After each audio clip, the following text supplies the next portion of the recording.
Good morning, everyone. There we are. Good morning. I don't know what your expectations are when you come to worship at Edges on a Sunday, but my expectations are from one song ago. I'm looking for a Savior, one I can see and know and trust, one who dwells here in the midst of us, palpable. And then there's that line that I've never heard before until this morning, so my soul could know humility. Right? My soul could know true humility. See, I just heard it for the first time. My soul beholds humility. So this morning, how that happened for me, how I lived that out palpably, I guess, as I came in the door, and one of the first people that I saw was someone who wanted to talk to me about noticing some things that haven't been done around here, some things that should be done, some things that are obvious aren't getting done. And I thought, dear God, really? Like, I really can't do that right now. And then the person said, so I was just wondering how I could be helpful with that. I was wondering who I might partner with, who obviously is overwhelmed and needs some help. And I was done. And that is the whole sermon for today. So if you'd like to check out now, it's all right. I mean, that is, I'm so grateful. My name is Kelly Shushock. Did I say that? My name's Kelly, and I'm the pastor here. And I am so grateful for the opportunity to be in this community with these people who help me remember what it looks like to live with God. So last week, in this room, we started a new series together. The series is called A Good Letter. In this particular series, we're looking at some written correspondence, a letter that was written in the first century, a long time ago. And that letter has been collected in the Bible. That's how we have it now. And the letter is written to a Christian community, a little tiny church in the town of Philippi. And the person who wrote it is their friend and mentor and leader and founder, a guy whose name was Paul. And Paul, at the time he wrote the letter, was imprisoned in Rome, about 800 miles away from where this little community was. But once he did live with them. He was a missionary, and he stayed with them in their community that they actually founded together. So that's some of the backstory. So Paul, I said that he was imprisoned in Rome, and what he was imprisoned for, just so we're clear, was that he was trying to invite anybody who would listen into this Christian community. That was his crime. So I think Paul's letter to the Philippians is still doing exactly that. It's still inviting anybody who will listen into Christian community.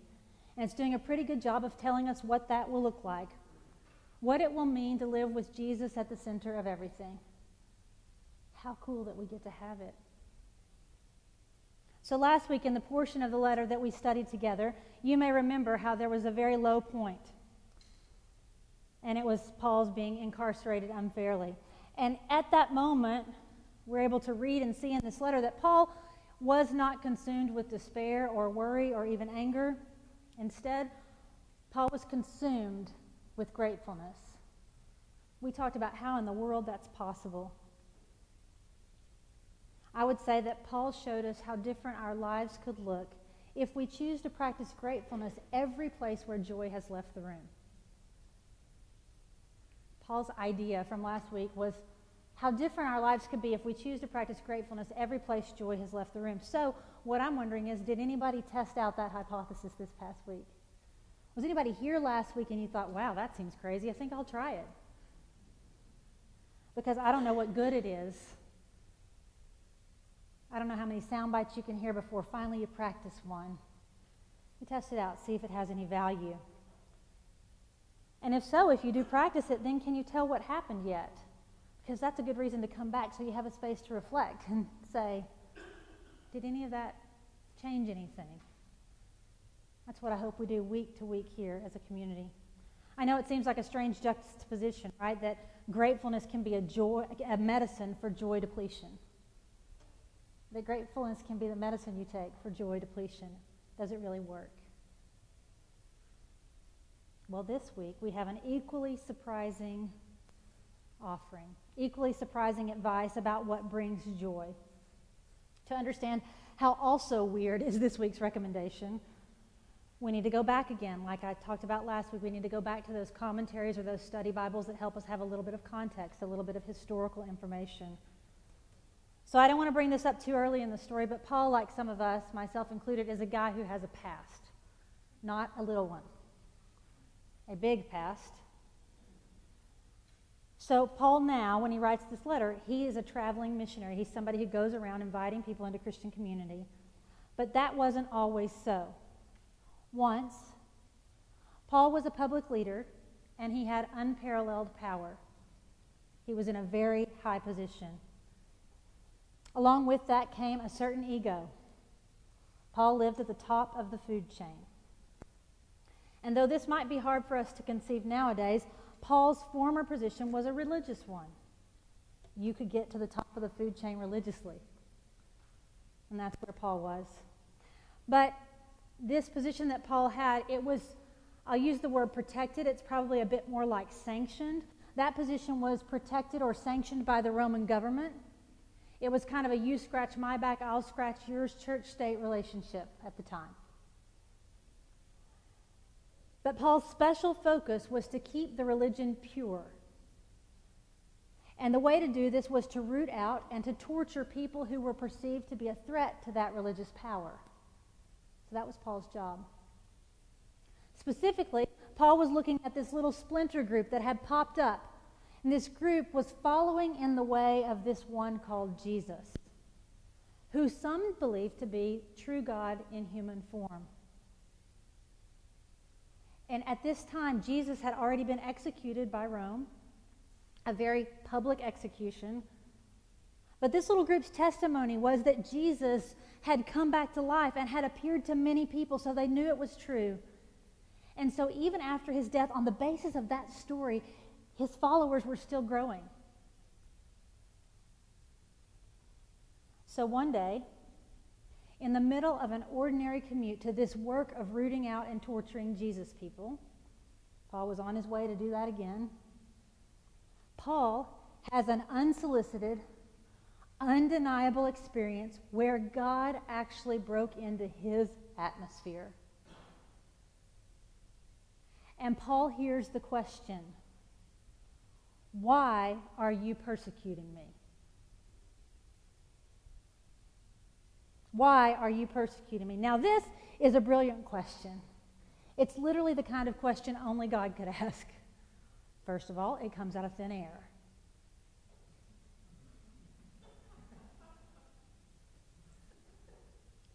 The question asks Paul why he's doing something that he doesn't even know he's doing. Stomping on God. He thinks he's for God. And he is in the way that he knows. But the question is, why are you persecuting me? So the stomped on one is the author of the question. Whew. The most direct, modern day question I can come up with, the amount of offense that I think Paul may have, could have, should have felt to this question would be evidenced by this colloquial and similar idea. What the hell are you doing with your life? It's me you're hurting when you hurt them, whoever them is. Now, this is one of the many threads we can pull on when thinking about what God's question here means. So many things. But for this morning, I'd like to ask you to think about this one first thought.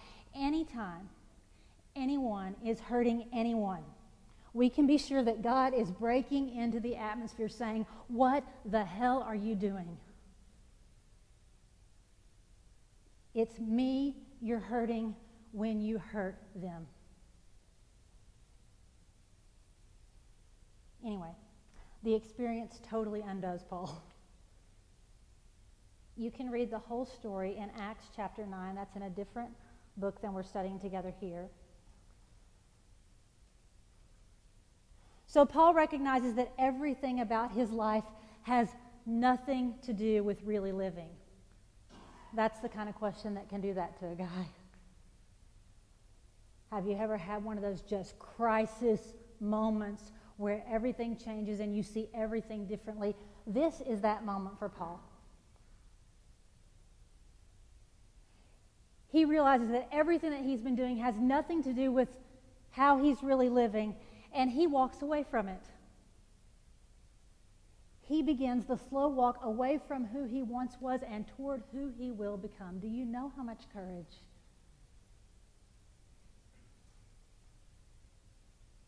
So now fast forward to this letter, this little love letter that Paul writes to the little church in Philippi. So this little community is full of the kind of people Paul used to torture. But it's clear now that so many things have happened to this formerly arrogant, formerly egomaniacal, elitist, self-entitled leader.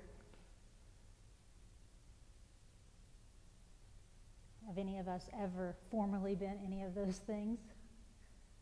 Or currently? Because you're going to have to be able to imagine what that temperament really is in order to think about how difficult it would be to change.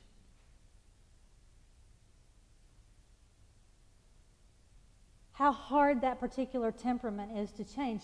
Because why? Because who in that position ever wants out of it? Think about it. Who among us is trying to lose power or lose privilege or lose influence? So think about somebody you know in the public square maybe, anybody who has almost unbridled power and the shelter of an empire or an organization or a religion. All sorts of us. Think of somebody who's at the top of the food chain with all the benefits. And now, imagine that person having an event so life-changing that this becomes the sound of their voice.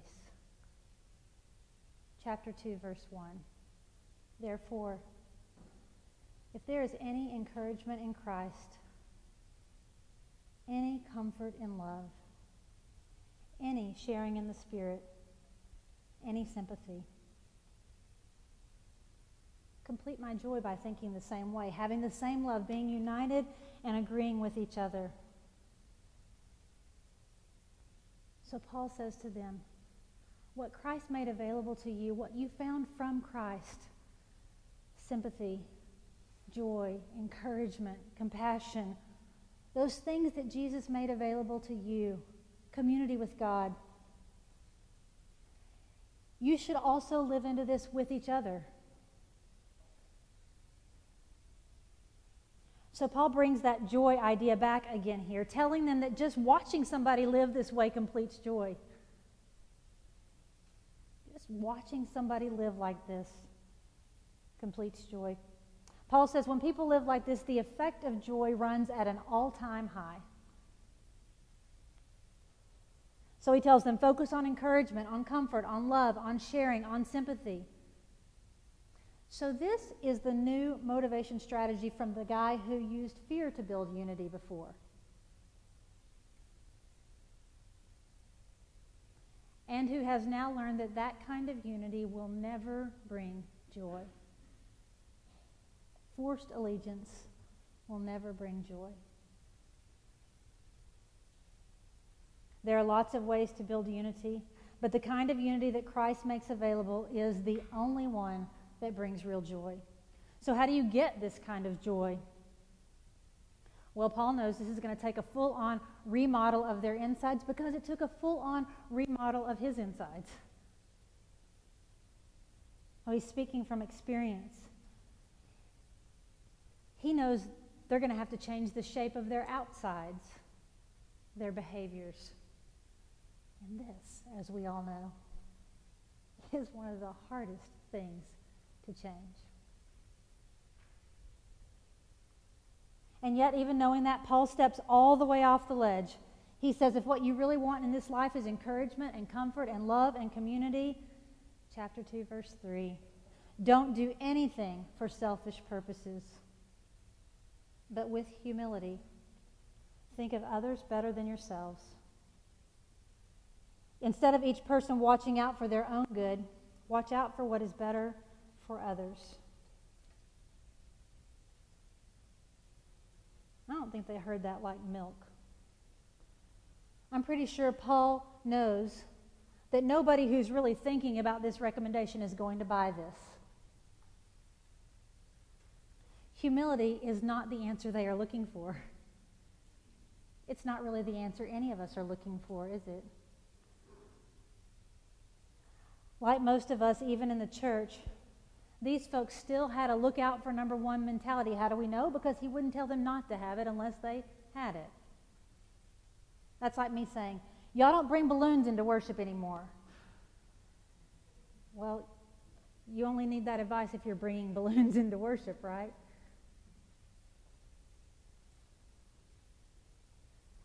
In fact, what they believed was that their new little group was gaining power. They thought in the end they were going to get to win in the way that would look like power in the world.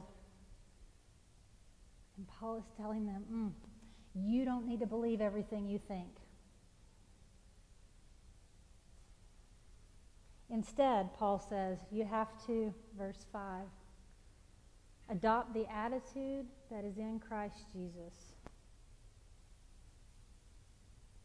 So Paul tells them that they can begin to train themselves to think like Jesus thinks.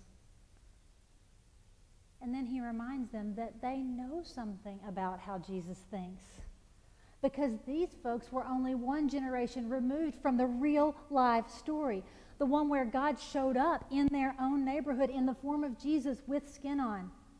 And then they watched as that human one, gave up everything it meant to be God, instead to serve the ones that God created.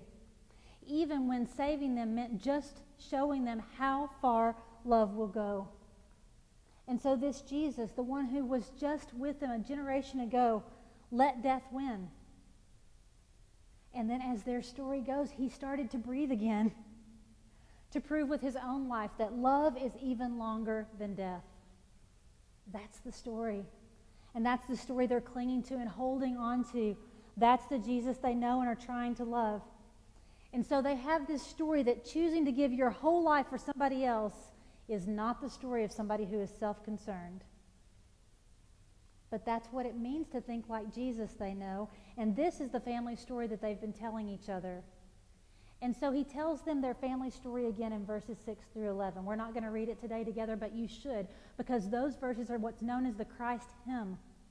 And there are some theories by scholars that this hymn is like a song, like I'm looking for a Savior, that they keep passing down because it reminds them of their own story. And it's the story of this Jesus who didn't consider being equal with God something to be grasped, but he gave it up and instead took on the form of a servant. That's their song.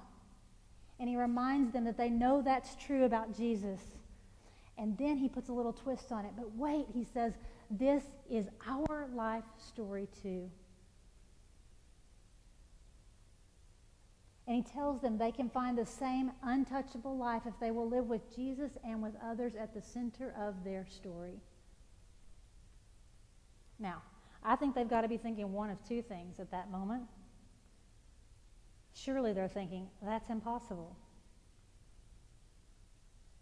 And if they're not thinking that's impossible, they're thinking, I don't really want to do that. But I'm pretty sure that nobody was going, oh, great. I was hoping being at the bottom of the food chain was the answer to health and wholeness.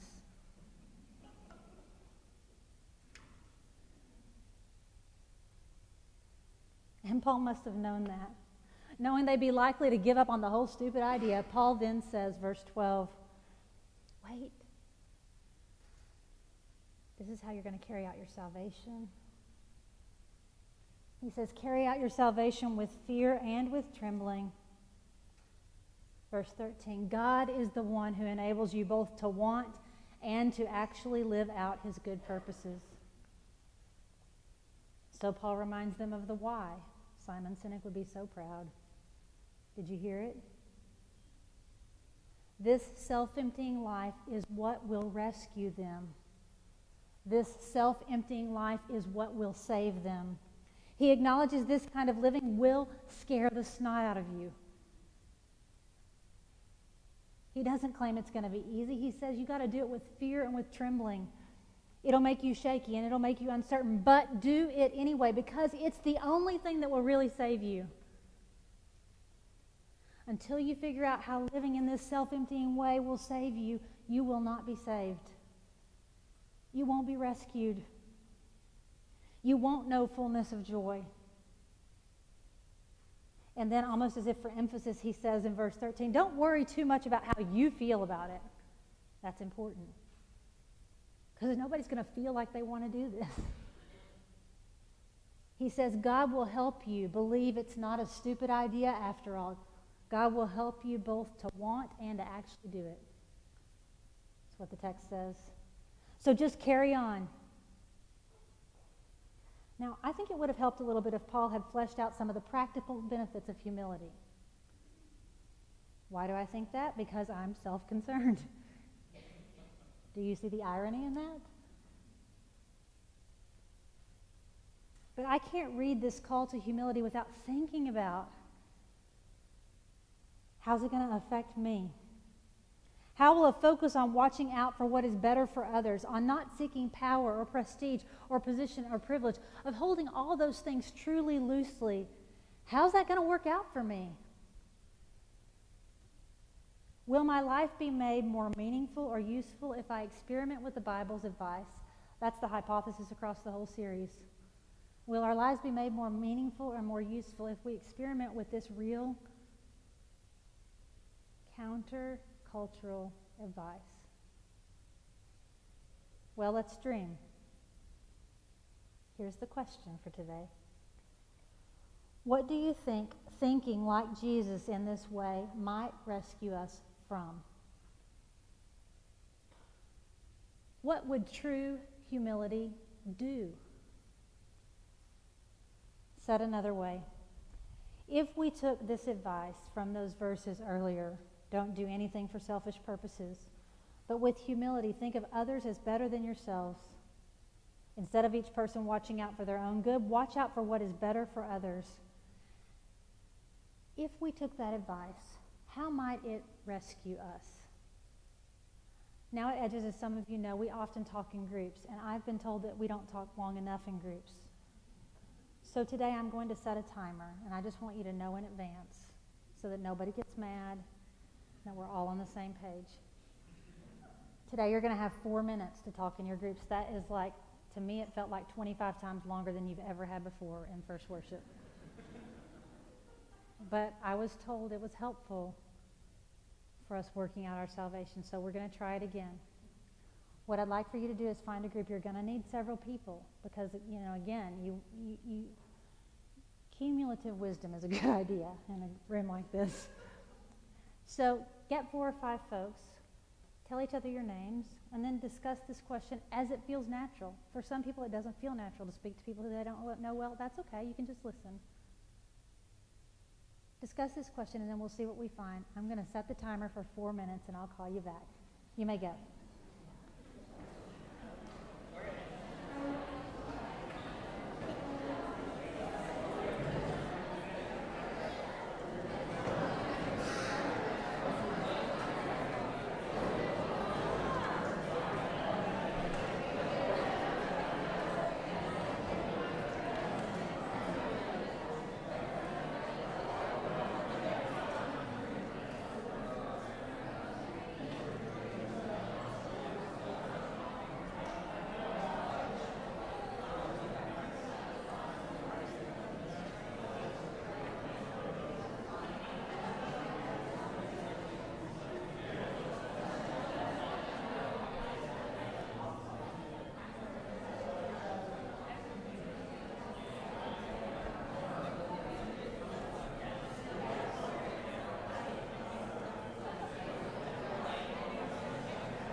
right, 1 minute, guys.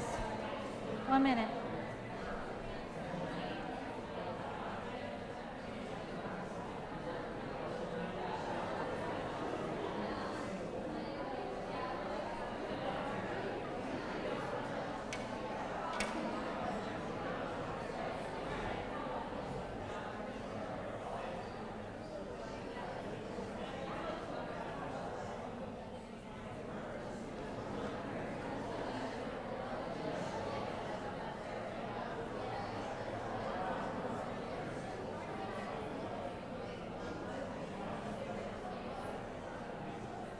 Okay, about 10 seconds.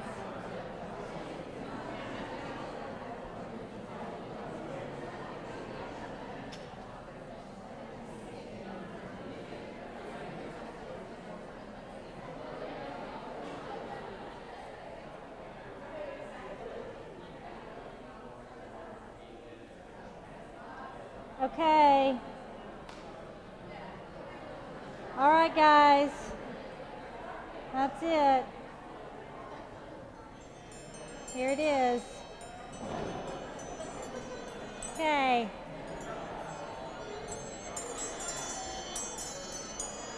That's it.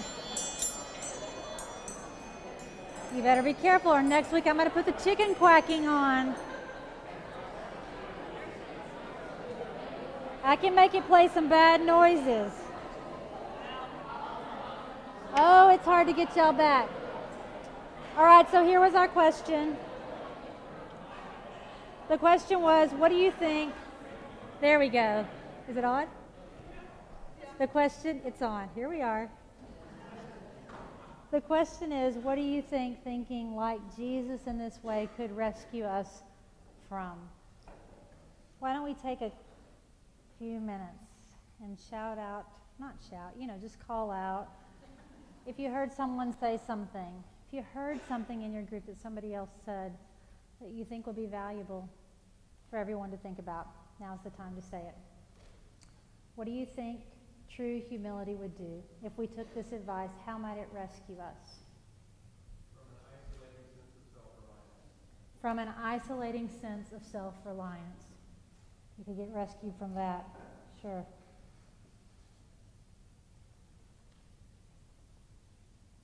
What else? From fear. Oh, you could get rescued from fear. How so, Lori? I don't know, I guess if you just think about what you don't have. I mean, if you think about what you have, well, you can always look to others and see what they don't have. I'm in no position to complain if, I mean, I'm grateful that I have a house over my head. I haven't lost anything in a hurricane or a flood or a fire or an earthquake.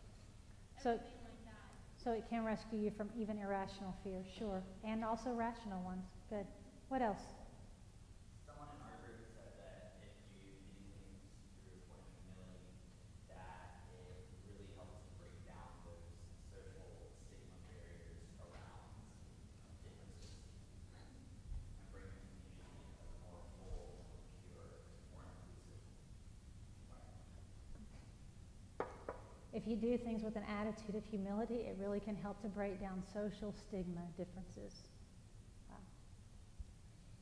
Okay? What else?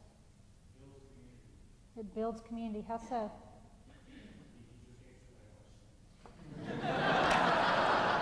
All right. Somebody from this side of the room.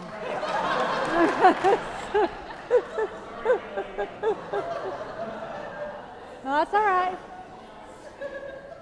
Just trying to. When one steps outside oneself to help someone, I am in fact helping myself by building a safer network where if I fall, I'm off. See, that's what I was asking for.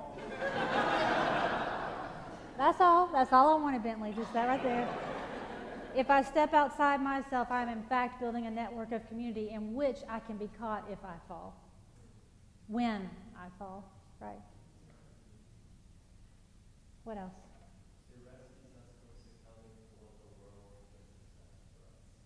It rescues us from succumbing to what the world thinks is best for us.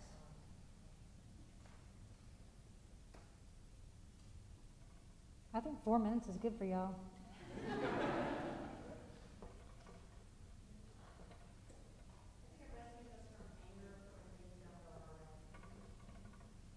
rescues us from anger when things don't go our way.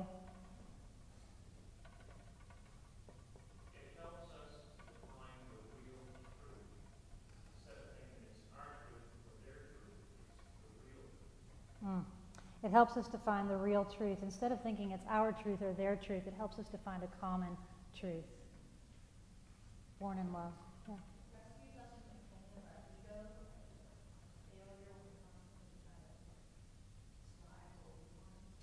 It rescues us from the pain of our ego when we try to strive for what we want, and especially in places like failure.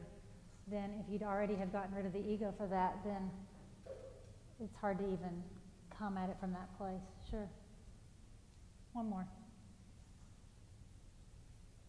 If you help somebody else out, it may help you discover something that you didn't know you needed. If you help somebody else out, it might help you discover something that you didn't know you needed. Yeah. Well, it also takes the focus off who you're doing it for. I mean, you know, if we live with humility, then it's not, like you said last week, it's not the Kelly show. It's the larger show.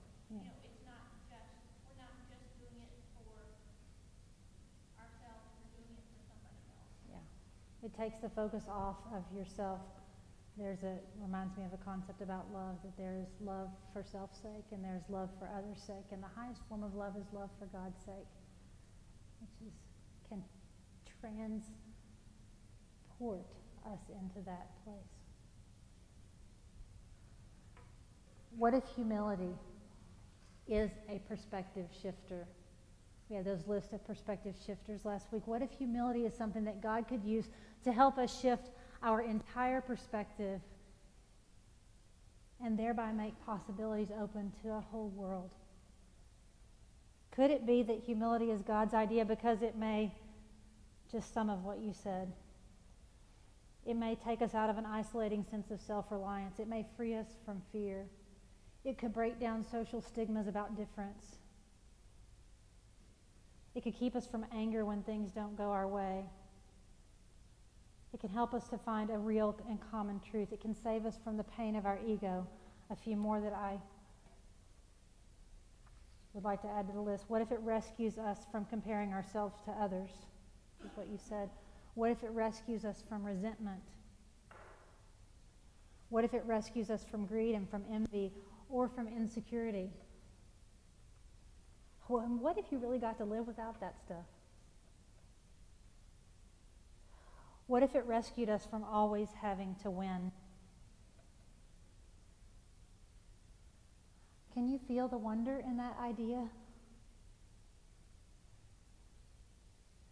To me, the freedom in this kind of rescue, this salvation that we're supposed to be working out with fear and with trembling, to me that feels almost like flying, almost like relating to the whole world from a different perspective or from a new angle, not being weighted down by the kind of gravity that pulls you into the ground. It feels to me almost like it would be accessing divine joy.